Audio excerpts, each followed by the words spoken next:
9ই April অসমে vote, তার আগে আজ 23শে মার্চ মনোনয়ন জমার শেষ দিন। বরাক থেকে ব্রহ্মপুত্র শাসক থেকে বিরোধীদের বর্ণাঢ্য শোভাযাত্রা, দিকে দিকে মনোনয়ন জমার হিড়িক। শ্রীভূমি থেকে সেই ছবি নিউজ লাইভ বাংলার ক্যামেরায় আমরা দেখাবো এবার আপনাদেরকে। 9 এপ্রিল অসমে ভোট, তার আগে আজ 23শে মার্চ মনোনয়ন জমার শেষ দিন এবং বরাক থেকে ব্রহ্মপুত্র শাসক থেকে বিরোধীদের বর্ণাঢ্য শোভাযাত্রা, দিকে দিকে মনোনয়ন জমার হিড়িক। আমাদের সঙ্গে সরাসরি শ্রীভূমি থেকে রয়েছে অসীম। অসীম, কি খবর এখন, কেমন পরিস্থিতি? আজ সকাল থেকে মনোনয়ন পেশ করছেন বিজেপি কংগ্রেস সবাই, এখন কি পরিস্থিতি, কি জানতে পারছো?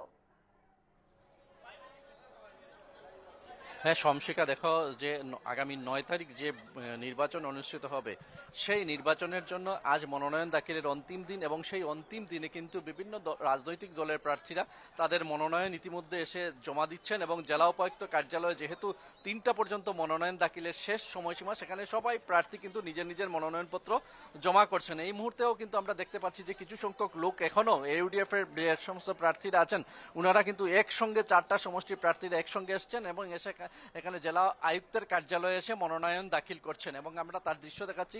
সকাল থেকেই কিন্তু শ্রীভূমি শহরে এক উৎসবমুখর পরিবেশের সৃষ্টি হয়েছে, কেননা বিভিন্ন রাজনৈতিক কংগ্রেস, বিজেপি, এআইইউডিএফ কে ধরে বিভিন্ন রাজনৈতিক দলের প্রার্থীরা জেলা উপায়ুক্তের কার্যালয়ে আসেন এবং এখানে এসে একে একে মনোনয়নপত্র জমা করছেন। এবং সর্বশেষ আমরা এখন এই মুহূর্তে দেখতে পাচ্ছি যে কংগ্রেস এবং বিজেপি যদিও তাদের মনোনয়নপত্র ইতিমধ্যেই জেলা রিটার্নিং আধিকারিকের কার্যালয়ে এসে হাতে জমা দিয়ে দিয়েছে, কার্যালয়ে এসে রিটার্নিং অফিসারের হাতে জমা দিয়ে দিয়েছে।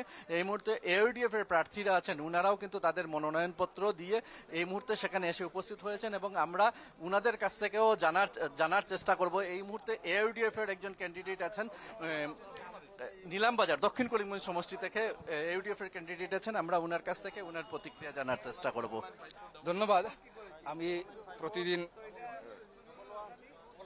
আজকে এই পরিবেশনকে সবাইকে ধন্যবাদ জানাচ্ছি। আমরা আজকে ইউডিএফ হয়ে দক্ষিণ করিমগঞ্জে মনোনয়ন প্রদান করেছি। আমি দক্ষিণ করিমগঞ্জের সমস্ত ভোটারকে অনুরোধ রাখছি, আপনারা বিচার বিবেচনা করে উপযুক্ত প্রার্থী নির্বাচন করুন, উপযুক্ত দল নির্বাচন করুন। আপনারা দেখেন কংগ্রেস একজন বহিরাগত মানুষকে দিয়েছে এখানে, যেখানে ওর ভিত্তি নেই। বিগত 30 বছর থেকে এখানে কোনো সংগঠন ছিল না, কোনো যোগাযোগ ছিল না। এরা বিভিন্নভাবে আমাদেরকে চাপিয়ে দেওয়া হচ্ছে।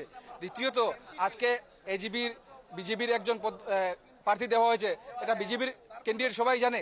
আরেকজন গাছফুলে দেওয়া হয়েছে, সেটাও আজকে কংগ্রেস সিদ্দিক আহমেদ সমর্থিত, চিফ মিনিস্টারের সমর্থিত একজন ক্যান্ডিডেট দেওয়া হয়েছে। আমি সবাইকে অনুরোধ রাখবো, এখানে যারা আছেন, আমার রাজনৈতিক অভিজ্ঞতা, আমার সাংগঠনিক অভিজ্ঞতা, আমার শিক্ষাগত যোগ্যতা বাকি সব প্রার্থী থেকে বেশি আছে। আপনারা আমাকে নির্বাচিত করুন।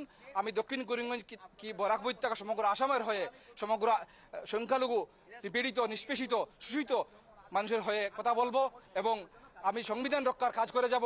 আজকে যারা এখান থেকে যদি নির্বাচিত 7 পাস 8 পাস এরা নির্বাচিত হয়, আপনারা দেখবেন ভবিষ্যতে আজকে আমাদের উপরে যে বিলগুলা চলে গেছে, সিটিজেন অ্যামেন্ডমেন্ট বিল, এনআরসি, আপনাদের ডিলিমিটেশন, বিভিন্ন গুলা আমাদের চলে গেছে, কিন্তু পরবর্তীতে আমাদের উপর ইউসিসি, ইউনিফর্ম সিভিল কোড আছে, এসআইআর স্পেশাল ইন্টেনসিভ রিভিশন, আমাদের লক্ষ লক্ষ ভোট কেটে আমাদেরকে বহিরাগত করা হবে। সেই ইস্যুতে এদের মাথার কোনো ক্ষমতা। আপনাকে এই মুহূর্তে উত্তর করিমগঞ্জ সমষ্টির আসন থেকে উসামা মবরুর আছেন, আমরা উনার কাছ থেকেও উনার প্রতিক্রিয়া জানার চেষ্টা করব।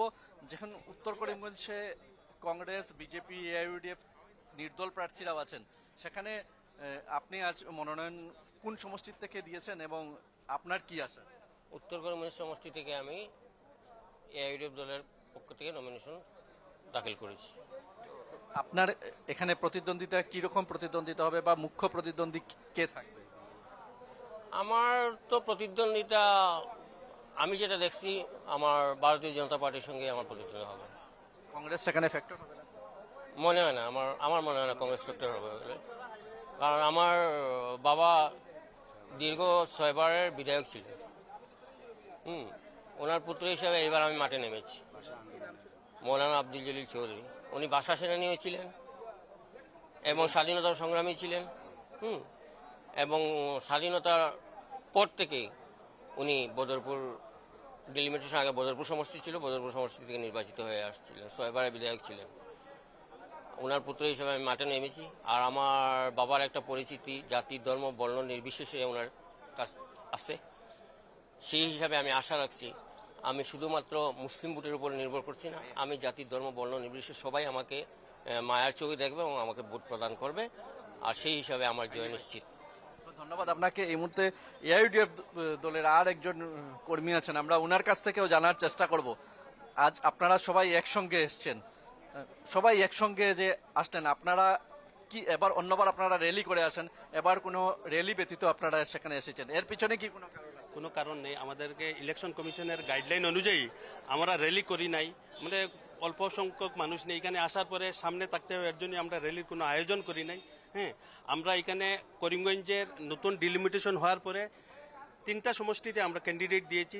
আমাদের উত্তর করিমগঞ্জে আমাদের শ্রদ্ধেজন মৌলানা আব্দুল জলিল রহমতুল্লাহ আলাইহি, ওনার সুযোগ্য সন্তান 6 বারের বিধায়ক, ওনার সুযোগ্য সন্তান চৌধুরী উসামা মবরুর সাহেবকে আমাদের দল মৌলানা বদরুদ্দিন সাহেব সিলেকশন দিয়েছেন এবং আজকে নমিনেশন দিয়েছেন।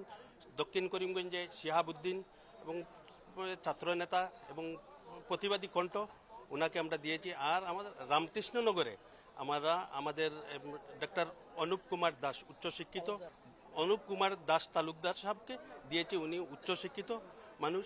আর পাতারকান্দিতেও আমরা দেওয়ার ছিল, আমরা আমাদেরকে ডকুমেন্টেশনের খুব প্রবলেমে আমরা দেওয়ার ইচ্ছা, আমাদের সেন্ট্রাল কমিটি থেকে নাম ডিক্লেয়ার হয়েছে, একটু লেটে হয়েছে, গতকালকে হয়েছে, এর জন্য আজকে ডকুমেন্টের ফুলফিল না হওয়ায় এখানে রিটার্নিং অফিসারের কাছে আমরা রিকোয়েস্টও করেছিলাম যে আমাদেরকে কালকে দেওয়ার জন্য, কালকে আমরা অন্যান্য কাগজ রিলিভেন্ট ডকুমেন্ট জমা দেব, এটা রিটার্নিং অফিসার মানছেন না, 3টার আগে যা দেওয়ার দিতে হবে, আদারওয়াইজ আমি এটা রাখবো না।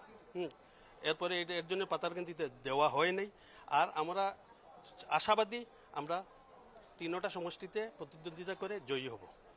ধন্যবাদ আপনাকে। এই আর মুহূর্তে আমাদের আরেকটা জিনিস, আমাদের মৌলানা বদরুদ্দিন আজমল সাহেব এখানে আসবেন, আমাদের বরাকে আমরা টোটাল করিমগঞ্জে 3টা দিয়েছি, সুনাই সমষ্টিতে কাছাড়ের সুনাইতে একটা দিয়েছি, আর হাইলাকান্দির আলগাপুর কাটলিচড়ায় আমাদের সমর্থিত ক্যান্ডিডেট একেবারে বেশ দেওয়া হয়েছে। আমরা জানতে পারলাম পুরোটাই যে 3টি কেন্দ্র থেকে কিন্তু এবার এআইইউডিএফ প্রার্থিত্ব দিয়েছে। এবার দক্ষিণ করিমগঞ্জ উত্তর করিমগঞ্জ থেকে আমরা জানতে পারলাম যে প্রার্থীদের কি প্রতিক্রিয়া রয়েছে। আপাতত ধন্যবাদ তোমাকে অসীম।